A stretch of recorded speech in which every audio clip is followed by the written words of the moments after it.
Good morning, welcome to CATEX TV. My name is Frank Fortunato. Today is Thursday, September 4th, 2014. You can follow us on Twitter at CATEX TV. Big NATO meeting begins tomorrow in Wales in England, but the day before, in a joint editorial published in the Times of London, President Obama and British Prime Minister Cameron called on NATO to reject isolationist impulses and confront the rising terror threat posed by ISIS in the Middle East, Sunni militants. The two men said, "We will not waver in our determination to confront ISIS. If terrorists think we will weaken in the face of their threats, they could not be more wrong." The international community, according to NATO's Secretary General Anders Fogh Rasmussen, has an obligation to stop the Islamic State from advancing further. But he also noted that there had been no request from Iraq for NATO assistance in confronting the group. That's interesting. Iraq is not a NATO member, but apparently NATO would look favorably upon a request from a non-member for assistance. Let's see if the Iraqis pick up on that hint. Meanwhile, the meeting in Wales, which initially had been thought to be concerned exclusively with Russian aggression in Ukraine, is going to develop into a little bit of a discussion on terrorism. The Ukraine aggression by Russia is still very much in the news. Earlier in the week, the French government decided to cancel the delivery of a large Mistral naval assault ship that they had built in the Saint-Nazaire shipyard for Russia. It's a helicopter assault ship. It's actually a small aircraft carrier. French President Hollande said that Russia's actions in Ukraine meant that the conditions were not right for delivery of the helicopter carrier. The contract is suspended until November, and the delay ends up possibly costing France as much as €1 billion. The contract as a whole is worth about €1.2 billion. Russia is reported to have already paid most of it. The first ship is, the contract is actually for two ships, the Vladivostok and the Sevastopol. The Vladivostok is the first ship to be delivered. It was going to be delivered in October. It's now been pushed back. A union representative at the shipyard, the French construction building firm, the Mistral ships, expressed amazement and outrage after the contract was delayed. Presumably this man does not read the newspapers.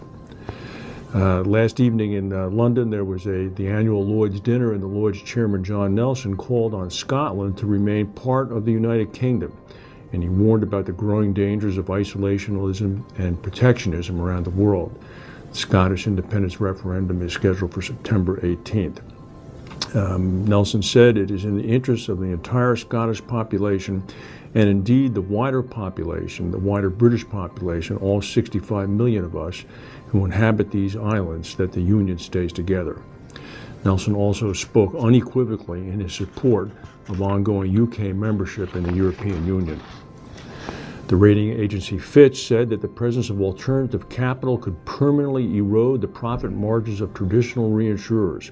Speaking at a press briefing yesterday, Senior Director Martin Street explained that the structural changes caused by alternative capital could weaken the competitive position of traditional insurers.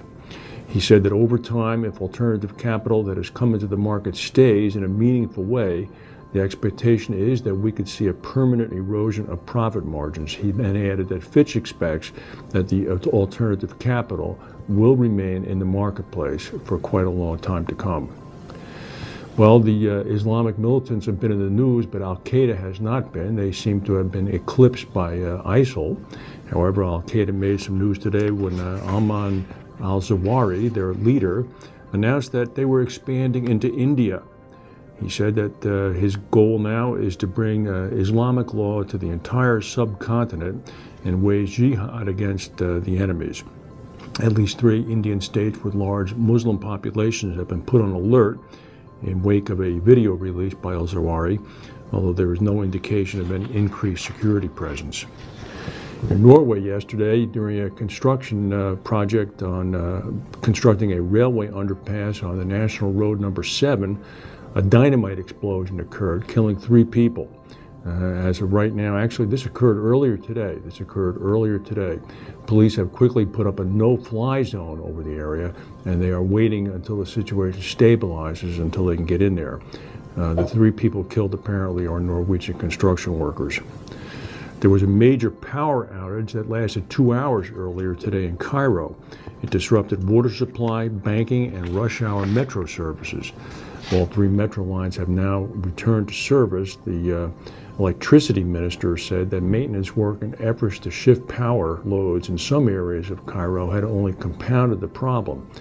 Even the TV stations went off the air.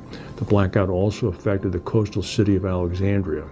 Former New York City Mayor Michael Bloomberg, who had expected a life devoted to philanthropy, giving away much of his $32 billion fortune, is back in the saddle. He made an announcement last night that he's going to return as chief executive officer to the company that has its name on the door, Bloomberg LP. He also owns 88% of it. Mr. Bloomberg said, "This is a sad day for me and my company." The reason he said is that Dan Doctoroff, who had been leading the company during Mr. Bloomberg's 12 years as mayor of New York, himself decided to leave that job. Doctoroff said that it was time to move on. Bloomberg decided that he himself was the best man for the job. Bloomberg started the company back in 1981 with a $10 million severance package he received from his previous employer. He's now built it into a Goliath. Good for him. It's unfortunate he's going back to work at the age of 72, but what can you do? That's the news for today. If we have any breaking news, we'll come back and tell you. Thank you for watching, and we'll see you tomorrow.